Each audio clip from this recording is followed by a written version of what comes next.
Cameraman आहे ना already यार.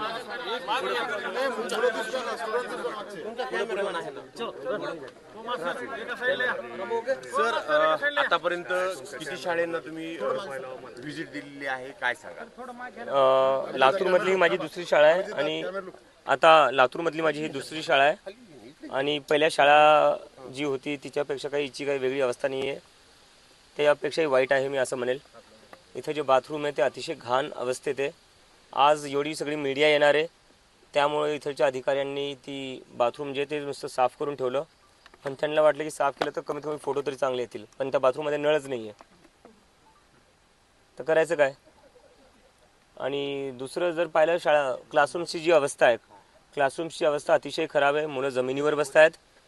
ब्लॅकबोर्डच्या नावाखाली काय केलेले, भिंतीवरच काळा रंग मारण्यात आला आणि त्यालाच ब्लॅकबोर्ड म्हणून वापरतायत.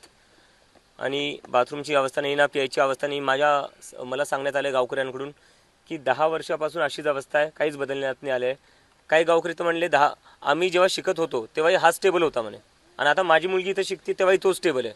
तो टेबल पूर्ण म्हणजे असा खराब झालेला आहे.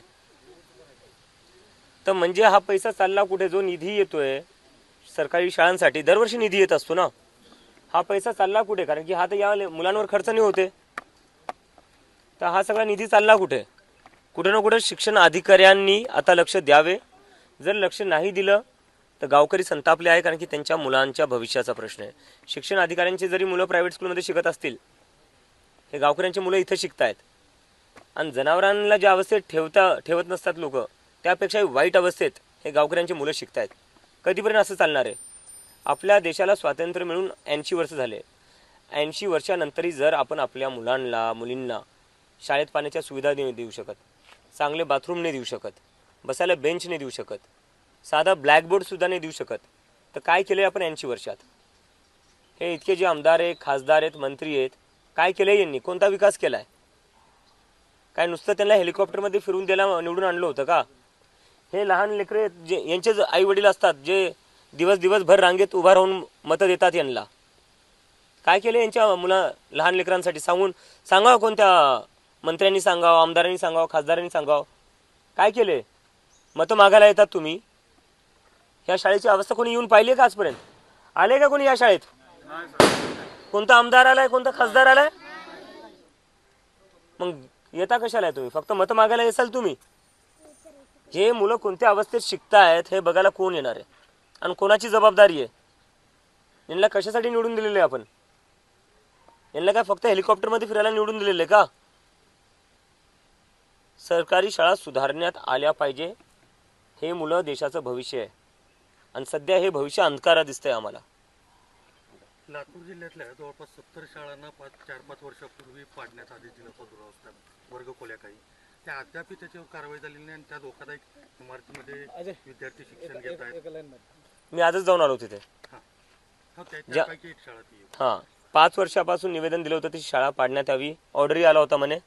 पण काल जेव्हा त्यांना कळालं, आता मीडिया येते, गावकरी सगळे येत आहे, एकत्र झालेत, काँग्रेस जनता पार्टीचे लोक येत आहेत, तर आता कुठं त्यांनी ती शाळा पाडायला सुरुवात केली आहे. जर तुम्ही एवढ्याच लोक ॲक्शन घेऊ शकता तर मग 5 वर्ष झोपले होते का? जसं तुम्ही आता रातोरात रंग मारतायत शाळांना, बाथरूम साफ करतायत, नळ नसले तरी बाथरूम साफ करून ठेवतायत. रातोरात एवढ्या सगळ्या गोष्टी तुम्ही करू शकता, तर मग इतकी वर्ष तुम्ही झोपले होते का? काम नाही केलं? राज्यातील अनेक शाळांची अवस्था बिकट आहे. हो, नक्की. मी सर्व शाळांचं ऑडिट झालं पाहिजे का? सगळ्या शाळांचं ऑडिट झालं पाहिजे. मी भरपूर शाळा फिरलोय मागच्या काही दिवसात, मला एकही चांगली सरकारी शाळा दिसली नाही. एक तरी चांगली असली पाहिजे ना. कुठली तरी सरकारी शाळा असली पाहिजे जिला बघून वाटेल आपल्याला की नाही यार ही शाळा चांगली आहे. एकही शाळा चांगली नाही. तर ह्या लोकांनी केलं काय? हे काय सरकार चालवत आहे? हे काय प्रशासन चालवत आहेत? या भागातील आमदार मुख्यमंत्र्यांच्या अत्यंत जवळचे आहेत, पण शाळेकडे दुर्लक्ष आहे. रस्ते मात्र शिवरस्ते करतायत, शाळेचे रस्ते करत नाही. रस्ते करा तुम्ही, चांगली गोष्ट, रस्ते झाले पाहिजे, पण शाळेचं काय? भविष्य तर शाळेतून घडणार आहे देशाचं. काय भूमिका असणार काँग्रेस जनता पार्टीची? काँग्रेस जनता पार्टीची ही जे की जेवढ्याही सरकारी शाळा आहे आपल्या राज्यातल्याच नाही देशभरातल्या, त्या सगळ्या शाळा ठीक करण्यात याव्या, चांगल्या करण्यात याव्या. तिथं ज्या मूलभूत सुविधा आहेत त्या भेटाव्या. कोणतेही लेकरं खाली जमिनीवर नाही बसले पाहिजे. 80 वर्षाच्या स्वातंत्र्यानंतरही जर आपल्या देशात मुलं जमिनीवर बसत असतील तर ही आपल्यासाठी खूप लाजेची बाब आहे. प्यायला पाणी नसेल आपल्याला लाज वाटली पाहिजे. बाथरूम चांगले नसतील आपल्याला लाज वाटली पाहिजे या गोष्टीची. आणि अजून किती वर्ष असं राहणार आहे आपण? बरं, नीट पेपर फुटी प्रकरणाचे धागेदोरे लातूरपर्यंत पोहोचलेले आहेत. तुम्ही त्याच्यावरती दिल्लीमध्ये मोठं आंदोलन केलं. लातूरमध्ये काही नाही, ते छोटे मासे पकडून काही होणार नाही आहे. ते मोठ्या माशांना वाचवण्याचा प्रयत्न आहे. जे आहे त्यांच्यावर कारवाई झालीच पाहिजे. पण जे मोठे लोक आहेत जे सिस्टममध्ये बसलेले आहेत वरती, त्यांच्यावर कधी कारवाई होणार आहे? एकीकडे विकसित महाराष्ट्र, विकसित भारत बोललं जाते, परंतु आता जर शाळेची अवस्था बघितली तर सरकारचं उत्तर अपयशी आहे. पूर्णपणे अपयश आहे. काय विकसित केलं ते कळत नाही मला. अजूनही पत्राच्या शाळा असल्या पाहिजे. पत्र टपकता येते. हे विकास आहे तुमचा? मुलांना प्यायला पाणी नाही आहे, बाथरूममध्ये पाण्याची सुविधा नाही आहे, बाथरूम वापरण्यालायकीचंही नाही आहे. या लहान मुलींनी कुठं जायचं? काही कंपाऊंड केले जातात पण बोगस काम केलं जातं. मला आता सांगण्यात आलं की स्वातंत्र्य दिनाच्या दिवशी स्पीकर घेण्यात आला 30,000चा या शाळेत, आणि तो स्पीकर होता म्हणजे 15,000चा. त्याचं बिल फाडण्यात आलं 30,000चं. तुम्हाला स्पीकरवर खर्च करायला पैसे आहे आणि तेही तुम्हाला 15,000च्या जागी 30,000 दाखवायचे खर्च. पैसा लहान लेकरांचा कसा मारता येईल याच्यावरच ह्या सगळ्या लोकांची नजर टिपलेली आहे. यांचा हक्क मारून तुम्हाला काय भेटणार आहे? ह्या लहान लेकरांचाही हक्क मारताय. तुम्हाला लाजा वाटल्या पाहिजे. ज्यांनी कोणी ते 15,000चा स्पीकर घेतला आणि 30,000चं बिल दाखवलं त्यांना लाजा वाटल्या पाहिजे. या लहान लेकरांचा हक्क मारताय तुम्ही. आणि हे फक्त इथलचेच लोक नाही करते, हे सगळे राजकारणी तेच करतायत, सगळे शिक्षण अधिकारी तेच करतायत. बरं, हे 1937ला महात्मा गांधींनी नई तालीम असं अभियान घेऊन व त्याला वर्धा योजनाही म्हटलं जातं, ग्रामीण भागामध्ये शिक्षणाची सोय व्हावी यासाठी अभियान केलं होतं. त्याच पद्धतीनं आपचे मनोज सिसोदिया जे आहेत त्यांनीही एज्युकेशनच्या बाबत एक पॅटर्न राबवावा यासाठी चर्चा केली होती. मग आता तुम्हीही ती करताय. मागच्या 90 वर्षापासून याबाबत चर्चा होती, मात्र काही काही होत नाही. त्याबाबत काय सांगा? कारण की कुठं ना कुठं मी लोकांना हेच बोललोय, आपण आतापर्यंत फेल ठरलोय. सरकार तर फेल ठरलीच आहे, पण त्यामागं कुठं ना कुठं आपणही जिम्मेदार आहे. कारण की आपण यांना प्रश्न नाही विचारले. जोपर्यंत आपण यांना प्रश्न नाही विचारणार तोपर्यंत हे लोक असेच झोपा काढतील. तर आता मी सगळ्या गावकऱ्यांना आवाहन करतोय, जसं आपण जातीपातीच्या राजकारणावर, धर्माच्या राजकारणावर लगेच रस्त्यावर उतरतो, तसं आपण आपल्या लेकरांच्या शिक्षणासाठी का नाही उतरत? त्यांचं जे शिक्षण आहे ते काही कमी महत्त्वाचं आहे जातीपातीपेक्षा, तुमच्या धर्मापेक्षा? मला तर वाटतं ते जास्त महत्त्वाचं आहे. कारण की हे देशाचं भविष्य आहे. जाती पाती धर्म कुठं जाणार नाही. शेकडो वर्षापासून आहे ते राहील. पण या मुलांसाठी जर आज यांच्या शाळा ठीक नाही केल्या ना, याच्यातलं कोणी डॉक्टर बनू शकतं, तर यांची शाळा चांगली नाही केली तर ते डॉक्टर बनणार नाही. फक्त यांनी अभ्यास करून चालणार नाही, यांना चांगल्या सुविधाही भेटल्या पाहिजे. त्यामुळेच आपण बघतो की शहरातले जे मुलं आहेत, मुली आहेत, ते जास्त डॉक्टर बनतात, गव्हर्नमेंट ऑफिशियल्स बनतात, इंजिनियर्स बनतात. असं नाही की त्यांच्यातच पोटेन्शियल आहे, पोटेन्शियल यांच्यातही आहे, पण त्यांना फॅसिलिटीज चांगल्या भेटतात ज्या यांना नाही भेटत.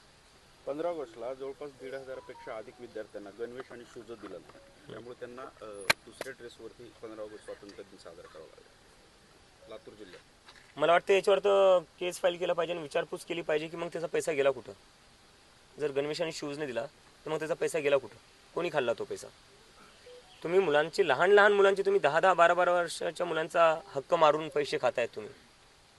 अशा लोकांवर कारवाई करण्यात आली पाहिजे.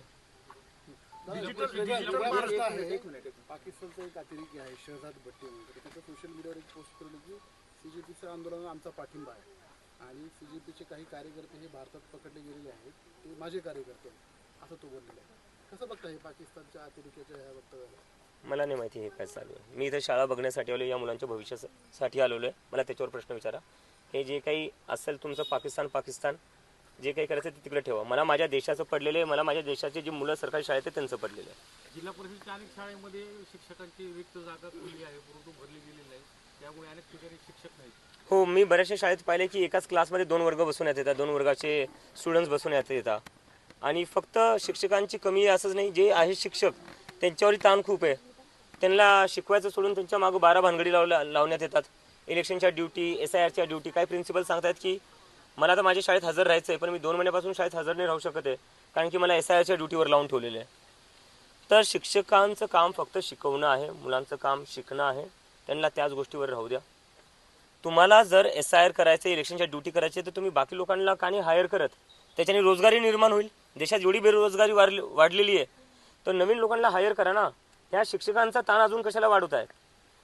दादा, हिंगोलीला नर्सिंगची परीक्षा होती, तर नर्सिंगच्या विद्यार्थ्यांना म्हणजे शाळेचा तर प्रश्न मोठा आहेच, पण नर्सिंगची जी परीक्षा देत आहेत त्यांना सुद्धा डेस्क नाहीत हिंगोलीमध्ये.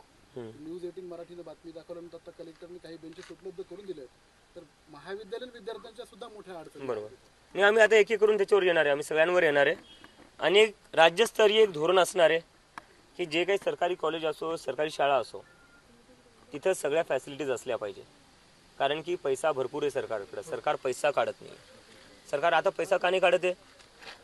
आमदार खरेदी करायला पैसे आहेत तुमच्याकडे, खासदार खरेदी करायला पैसे आहेत, या मुलांच्या क्लासरूममध्ये बेंच लावायला पैसे नाही तुमच्याकडं.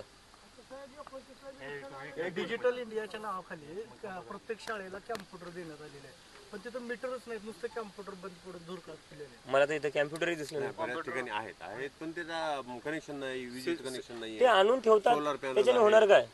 त्याला बॅटरी नाही. हा, ते नुसतं नावासाठी आणून ठेवण्यात काय? त्याचा वापर झाला पाहिजे ना. जसं काल मी एका शाळेत पाहिलं 3 वर्षापासून आरो आणून ठेवलेलं आहे, पण ते आरो वापरण्यातच येत नाहीये. तर काय करायचं? त्याची पूजा करायची त्या आरोची. CGPनं पाहणी केलं की शाळेची दुरुस्ती होते, त्याचे काम लगेच सुरू व्हायला, पण अशा काही शाळा आहेत जिथं CGP आता आणखी गेली नाही, मग त्या शाळेचं काय? मी त्यामुळे गावकऱ्यांना आवाहन करतोय, फक्त CGPची करायची जिम्मेदारी नाही आहे. आमचे लेकरं नाही शिकत आहे, तुमचे स्वतःचे लेकरं शिकतायत. तुमच्या लेकरांसाठी तुम्हाला समोर यावं लागेल आणि प्रश्न विचारावे लागतील की आमच्या लेकरांच्या शाळा का चांगल्या नाही आहेत. नीट पेपर फुटीमध्ये अनेक विद्यार्थ्यांनी आत्महत्या केलेली आहे. पुन्हा विद्यार्थी आत्महत्या करणे म्हणून आपली काही भूमिका असणार आहे का सरकारला? परीक्षा कशा पद्धतीने घेतली पाहिजे आणि त्या मृत झालेल्या आत्महत्या केलेल्या नीट पेपर फुटी प्रकरणाच्या सुप्रीम कोर्टाने एक टिप्पणी केलेली आहे, NTA ला सक्षम करायला पाहिजे. कशाची वाट बघताय? मी तर म्हणतो NTA ला डिसबँड केलं पाहिजे, सक्षम नाही. NTA काही कामाचं राहिलेलं नाही आहे, ते पूर्ण कॉन्ट्रॅक्ट बेसिसवर चालते, कॉम्प्रोमाइज झालेले आहे आणि त्याला सक्षम करून काहीच होणार आहे. डिसबँड करा, एक सरकारी कमिशन असलं पाहिजे.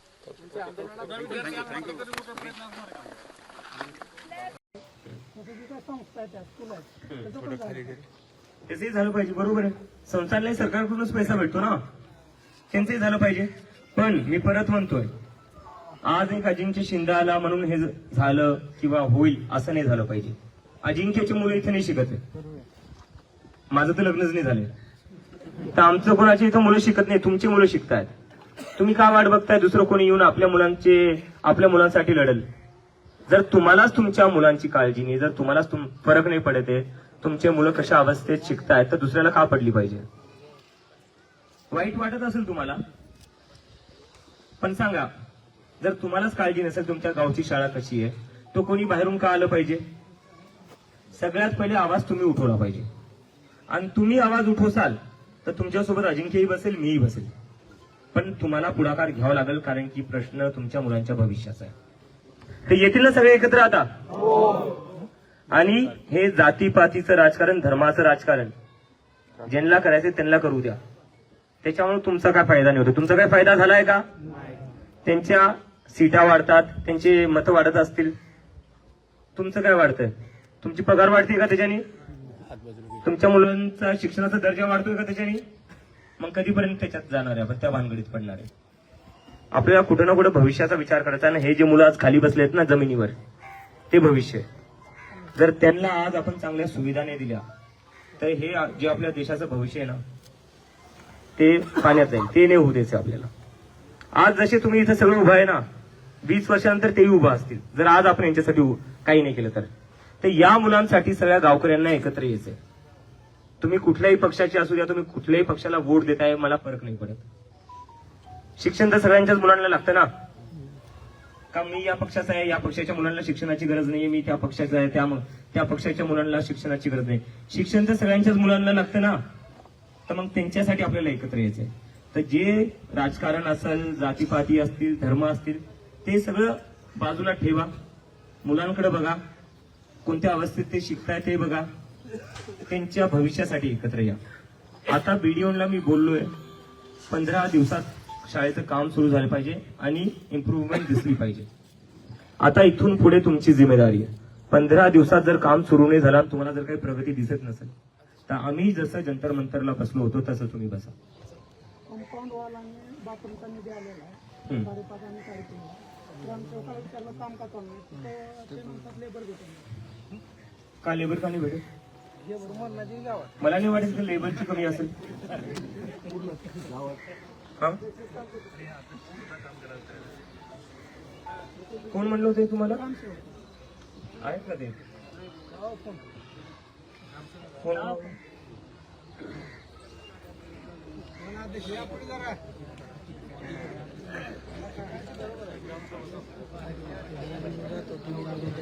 तुम्ही लोक फक्त तुमचे अधिकार तुम्ही आठवा, तुमचे अधिकार आठवा, तुमची ताकद जी तुम्हाला संविधानाने दिलेली ती आठवा. या देशाच्या प्रधानमंत्र्याला तुम्ही प्रश्न विचारू शकता आणि त्याला उत्तर द्यावं लागेल तुम्हाला. ते व्हिडिओ काय त्यांच्यासमोर, त्यांना का आपण एवढं घाबरून राहतो? नमस्कार सर. सर मी ऐकलं की इथं कंपाऊंड वॉल बांधायची होती आणि बाथरूम बांधायचं होतं, पण तुम्हाला लेबर भेटत नाहीये. एक मिनिट, हे खरं सांगताय? एक मिनिट, गावकरी तर म्हणताय तुम्ही त्यांना सांगितलं की लेबर भेटत नाहीये. ऑलरेडी काम चालू आहे सर वरच्या शौचालयाचं. त्या शाळेचं काम चालू आहे म्हणून खालचं काम बंद आहे, असं कुठं होऊ शकतं का? निधी ह्याचा वेगळा आहे, त्याचा वेगळा आहे. 2 शाळांचे 2 निधी असतील ना सर? ऍक्च्युअल काय झालं माहितीये का, फेब्रुवारीपासून आपल्याला प्रशासन लागू आहे आणि शासनाचे असे निर्देश आहेत आणि प्रशासनाला पण अत्यावश्यक शासनाला आदेश आहे. पूर्वाचे कामं का चालू आहे? सर तुमचे मुलं कोणत्या शाळेत शिकतात? तुमची मुलं कोणत्या शाळेत शिकतात? जिल्हा परिषदला आहे का? कोणत्या जिल्हा परिषदला आहे? लातूरची कोणती सर? लातूर तर खूप मोठं आहे. कोणी नाही, मी मुलांबद्दल काही विचारत नाहीये, मी शाळेच्या परिस्थितीबद्दल बोलतोय. तर ती परिस्थिती सुधारली पाहिजे की नाही सुधारली पाहिजे? बिलकुल सुधारली पाहिजे. त्याच्यासाठीच आपण त्याच्यामध्ये 5 लाखाचं संरक्षण दिलं, त्याच्यानंतर 5.5 लाखाचं शौचालय आणि 4 लाखाची लाईट चालू आहे तो.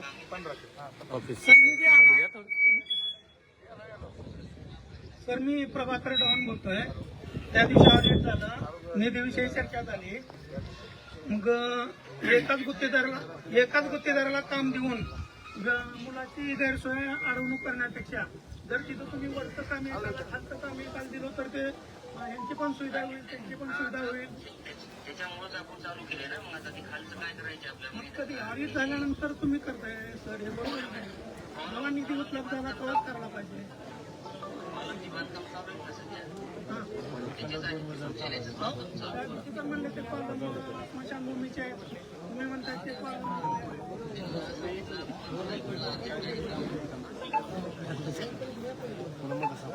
ते सांगा कधी करणार. सर कधीपर्यंत होईल मग?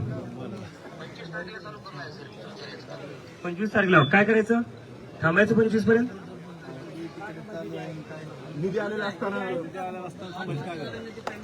गाववाले म्हणतात 5 वर्षापासून ते वाट बघताय, अजून किती दिवस थांबायचं?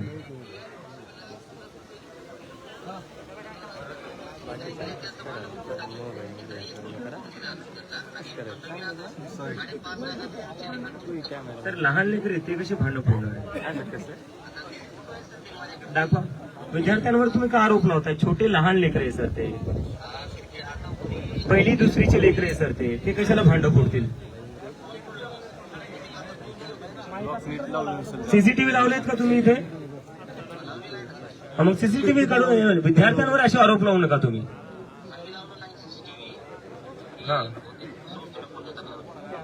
हे गाववाल्या पोरांनी लावलेले ते. आता सरकार, मला तेच कळत नाहीये की तुमचा निधी तुमची सरकार करते का, जर सगळं गाववाल्यांनी स्वतःहून करायचंय तर. नाही, आता हे गाववाले म्हणतायत की 5 वर्षापासून निधी पेंडिंग आहे आणि तरी काम सुरू नाही झालेलं आहे. जर छोट्याशा कामाला जर 5-5 वर्ष लागत असतील, आज जे मुलं शाळेत शिकतायत ते उद्या राहतील का शाळेत? पहिली पटसंख्या किती होती? 10 वर्षापूर्वी झेडपीची पटसंख्या किती होती आणि आता किती आहे माहिती घेतली याची?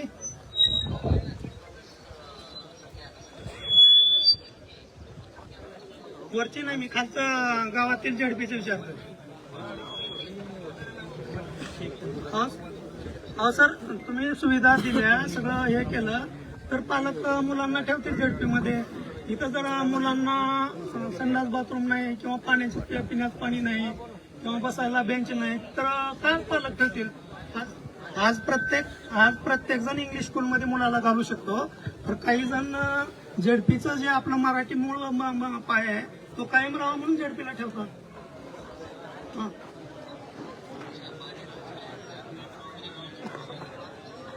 सर, मी त्या दिवशी पाणी लोक वाट्यातून बसवले. सर काय बोलताय तुम्ही सर? तुम्ही एवढं खोटं नका बोलू ना.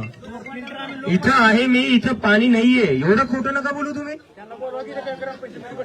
इकडे या, नाही काम करा तुम्ही, इथे या, इथे येऊन दाखवा पाणी कुठे.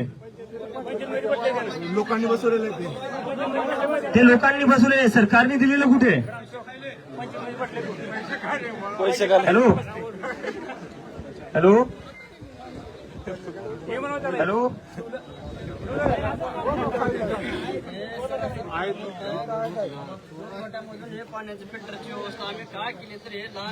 नेतेच त्यांचं खोटं पकडलं गेलं त्यांनी फोन ठेवून टाकला. पण आता बघा, हे असे प्रश्न या लोकांना विचारायचे. जोपर्यंत तुम्ही असे प्रश्न विचारणार नाही तोपर्यंत हे लोक कामं करणार नाही. प्रश्न विचारा, काम करायला लावा.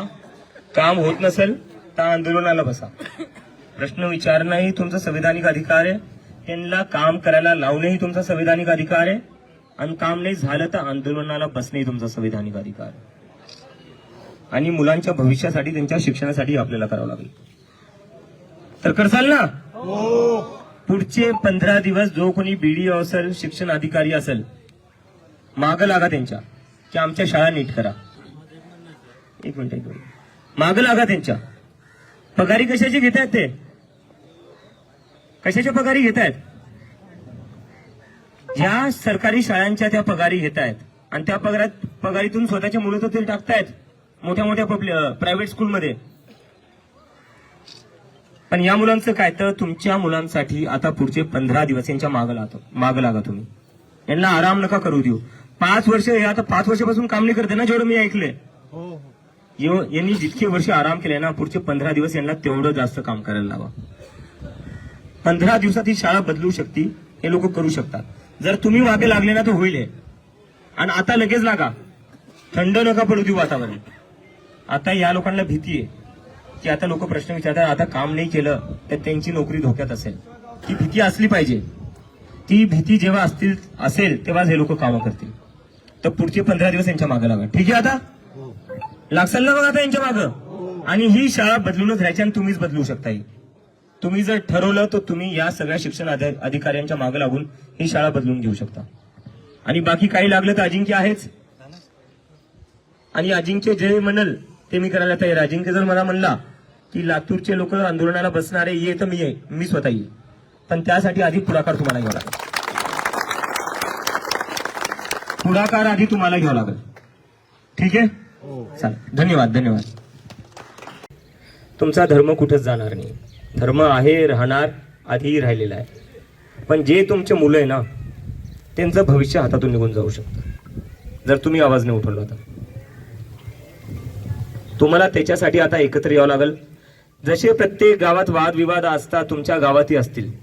ते वादविवाद तुम्ही आता थोड्या दिवसांसाठी बाजूला ठेवा. मी एक गोष्ट बोलतो. हा सर. वरून निधी येतो सगळं होता. माझा एक मित्र म्हणजे मुकडे, त्यावेळेस समितीचा अध्यक्ष होता. त्यावेळेस हे सर्व बाथरूम चालू होतं, सगळ्या सोयीसुविधा भिंती रिंगवलेल्या होत्या. तो रिटायर्ड म्हणजे त्यांचा कार्यकाळ संपला. त्याच्यानंतर 10 वर्ष दुसऱ्याचा कार्यकाळ झाला. त्या पिरियड मध्ये काही लक्ष दिल्यामुळे ही अवस्था झाली. नाही, मी त्याच्यावरच आता सरांनी चांगलं काम केलं, तो सरांचा चांगलेपणा आहे. पण एका माणसावर अवलंबून नाही राहायचं ना. त्यांच्या जागी दुसरं कोणी आलं, तो काम नाही करत, त्याला प्रश्न विचारायचे की जसं यांनी काम केलं तसं तुम्ही का नाही करत आहे. एक अजिंक्य शिंदे आला म्हणून हे झालं किंवा होईल असं नाही झालं पाहिजे. अजिंक्यचे मुलं इथे नाही शिकत आहे. माझं तर लग्नच नाही झालंय, तर आमचं कोणाच्या इथं मुलं शिकत नाही, तुमची मुलं शिकतायत. तुम्ही का वाट बघताय दुसरं कोणी येऊन आपल्या मुलांसाठी लढल? जर तुम्हालाच तुमच्या मुलांची काळजी नाही, जर तुम्हालाच फरक नाही पडत आहे तुमचे मुलं कशा अवस्थेत शिकतायत, तर दुसऱ्याला का पडली पाहिजे? वाईट वाटत असेल तुम्हाला, पण सांगा, जर तुम्हालाच काळजी नसेल तुमच्या गावची शाळा कशी आहे, तो कोणी बाहेरून का आलं पाहिजे? सगळ्यात पहिले आवाज तुम्ही उठवला पाहिजे. आणि तुम्ही आवाज उठवसाल तर तुमच्यासोबत अजिंक्यही बसेल, मीही बसेल. पण तुमचा संविधानाने तुम्हाला दिलेला अधिकार आहे. आणि तुमच्याकडं पंचायतमध्ये तेवढीच ताकद आहे जेवढी या देशाच्या पार्लमेंटमध्ये आहे. तुमचं गाव कसं चालवायचंय हे तुम्ही ठरवू शकता. आणि माझं दुसरं एक म्हणणं आहे, जसं झेडपीच ऑडिट होते लक्ष दिलं जाते, जसं जे काही संस्था आहेत त्या स्कूल आहेत त्याचं पण झालं पाहिजे. तसंही झालं पाहिजे, बरोबर आहे. संस्थांनाही सरकारचा शिक्षणाचा दर्जा वाढतोय का त्याच्याने? मग कधीपर्यंत त्याच्यात जाणार आहे आपण, त्या भानगडीत पडणार आहे? आपल्याला कुठं ना कुठं भविष्याचा विचार करायचा आहे ना. हे जे मुलं आज खाली बसले आहेत ना जमिनीवर, ते भविष्य.